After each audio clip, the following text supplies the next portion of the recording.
Salut les amis, j'espère que vous allez bien. Pour ma part, je vais très bien. Certains dirigeants se sont forgés des réputations de dictateurs, prenant leurs citoyens pour des appâts.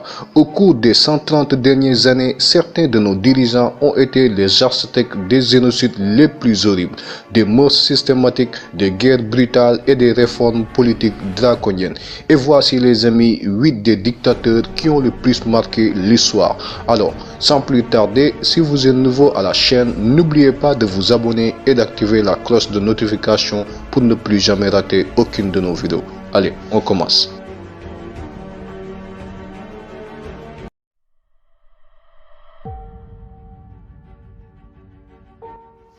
Yakubu Gowon, homme d'État nigérian, a été président entre 1966 et 1975. Son règne fut marqué par la guerre du Biafra qui a tué plus de 100 000 soldats et plus d'1 million de civils.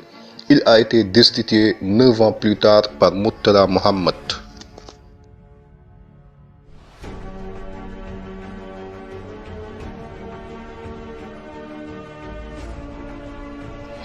En tant que président de l'Éthiopie et du colonel Derg, milice communiste, Mengistu tuait tout ce qui était contre lui. Mengistu Haile Mariam a dirigé l'Éthiopie de 1974 à 1991. Sa plus grande revendication de gloire est la terreur rouge éthiopienne, qui était une campagne de répression menée par le Derg. Après la défaite de l'armée éthiopienne devant le Front démocratique révolutionnaire du peuple éthiopien en mai 1991, Mengistu s'est réfugié en Zimbabwe sous la protection de Robert Mugabe. Il a été condamné par contumace à la réclusion à perpétuité puis en appel à mort le 26 mai 2008.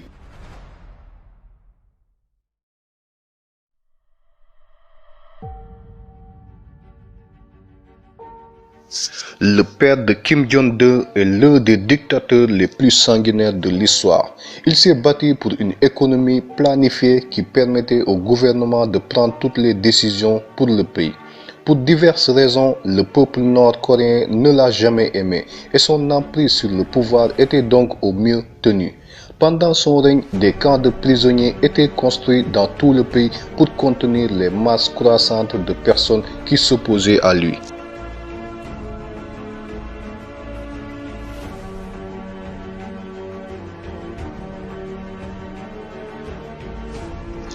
Pol Pot était le leader du mouvement communiste au Cambodge.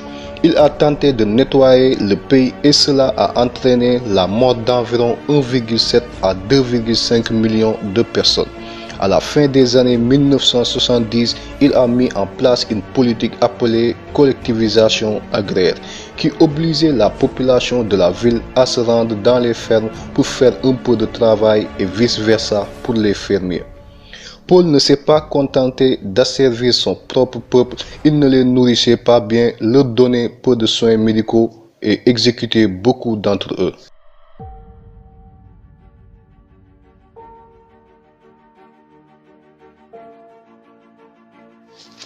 Léopold II était le roi des Belges et croyait au colonialisme. Il pensait que l'acquisition de colonies à l'étranger était essentielle pour un grand pays.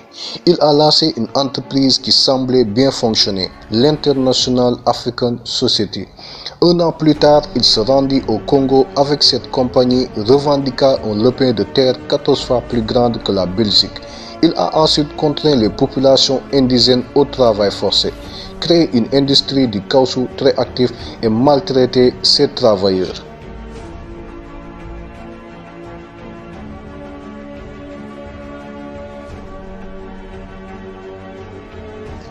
Adolf Hitler était le chef du parti nazi. Il fut le dictateur absolu de l'Allemagne de 1934 à 1945. Il a gagné le soutien en promouvant des valeurs comme le nationalisme allemand. Hitler a été nommé chancelier en 1933 et a commencé le Troisième Reich. Il était affamé de pouvoir et détestait les Juifs et les autres et voulait l'hégémonie en Europe, la militarisation nécessaire à la réalisation d'un objectif aussi élevé a conduit au déclenchement de la Seconde Guerre mondiale. Les forces nazies ont systématiquement assassiné jusqu'à 17 millions de civils, dont environ 6 millions de juifs et 1,5 million de Roms.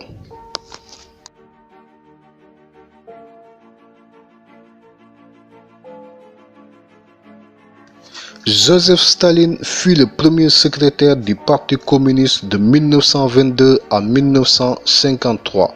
Après la mort de Lénine en 1924, il est devenu le dirigeant de l'Union soviétique. Staline n'a pas tardé à lancer une nouvelle économie qui a gâché la production alimentaire dans tout le pays, provoquant une famine massive. Entre 1922 et 1923, elle a atteint des proportions si catastrophiques que tout est allé de travers. Staline organisait une campagne paranoïaque pour tuer tous les gens qui s'opposaient à lui et ses cibles étaient souvent exécutées. En 1939, il a accepté un pacte de non-agression avec les nazis. Finalement, l'Allemagne a violé le pacte. L'Union soviétique s'est jointe aux Alliés et ils ont fait 23,9 millions de morts, le plus grand nombre de morts pendant la guerre.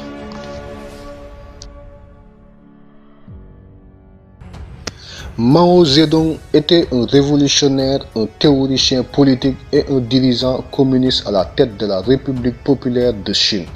Mao, bien controversé, est encore largement considéré comme un sauveur de la nation. Au cours de ses 5 premières années au pouvoir, il aurait systématiquement tué entre 4 et 6 millions de personnes en les condamnant à mort ou en les envoyant dans les camps de réforme par le travail.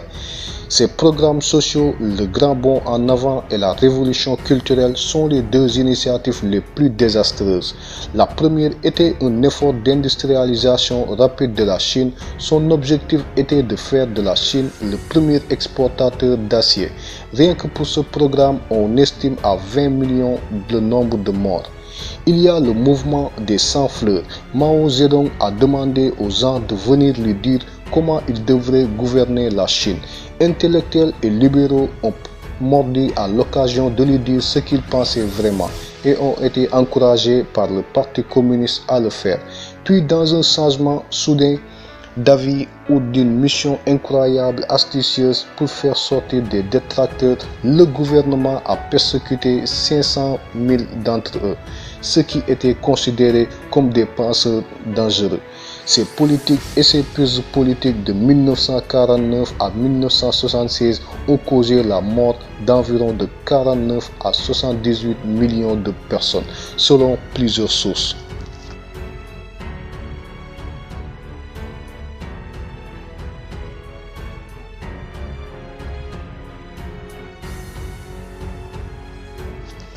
Allez les amis, c'était tout pour aujourd'hui. J'espère que cette vidéo vous a beaucoup intéressé. Si c'est le cas, partagez la vidéo à votre entourage. Et si vous êtes nouveau à la chaîne, n'oubliez pas de vous abonner et d'activer la cloche de notification pour ne plus jamais rater aucune de nos vidéos. D'ici là, prenez soin de vous. Je vous dis merci et à très bientôt. Ciao.